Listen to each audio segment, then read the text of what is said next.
आज हम लोग एपी का एक इंपॉर्टेंट फार्मूला पढ़ने जा रहे हैं। ठीक है, देखिए माना कि A1 A2 A3 एक एपी है। क्या है?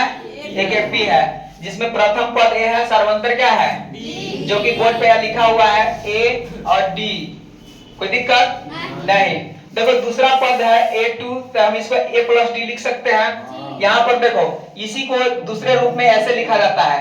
यहाँ पर 2 है तो हम क्या करेंगे, एक कम करते हैं।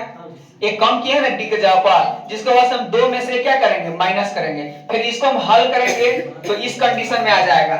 2 में से 1 घटेगा तो क्या हो जाएगा, 1 होगा। 1 में डी से गुना करेंगे, इस कंडीशन में आ रहा है, आ रहा है कि नहीं आ रहा है। फिर इसी प्रकार A3 को हम इस कंडीशन में लिख सकते हैं और इस चीज को फिर हम इस कंडीशन में लिख सकते हैं। जैसे बोला जाए तो हम 3 में से 1 कम करेंगे तो फिर 3 में से 1 कम करेंगे, डी से मल्टीप्लाई करेंगे यानी कि गुना करेंगे तो फिर 2d ना आ जाएगा।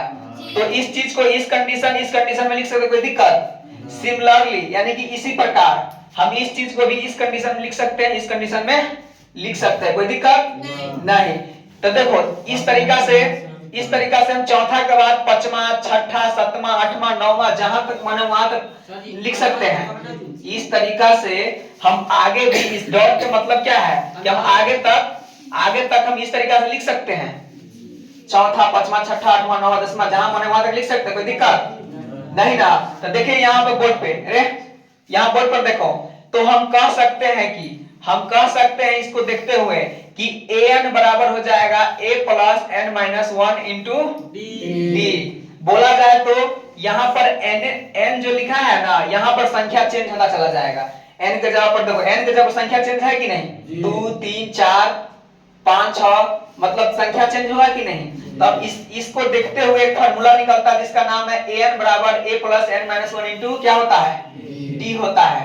तो ये जो फार्मूला है ना, तो an को बोलेंगे nवां पद। क्या बोलेंगे? an को बोलेंगे nवां पद। क्या बोलेंगे? nवां पद। और a को तो सबको पता है क्या होता है, और d को क्या बोलते हैं। ठीक है, अब देखो कोई आदमी तुमको बोलेगा कि बउआ 10वां पद निकाल के दिखावा। क्या बोलेगा? 10वां पद निकाल के दिखावा। तो 10वां पद निकालने के लिए यही फार्मूला लगेगा an बराबर। ठीक है, चाहे कोई आदमी बोलेगा 20वां पद निकाल के दिखावा था, 20वां पद, तो यही फार्मूला लगेगा। चाहे एग्जाम में भी बोल देगा तुमको 30वां पद निकाल कर दिखाओ। क्या पद निकाल के दिखाओ? 30वां पद निकाल के दिखाने के लिए बोलेगा तो फार्मूला क्या लगेगा, यही लगेगा। कोई दिक्कत नहीं ना। तो हम आगे बहुत सारा एग्जाम्पल क्या करेंगे, इसका बनाएंगे, क्वेश्चन सब हल करेंगे, मतलब सॉल्व करेंगे। ठीक है, बाय। कोई दिक्कत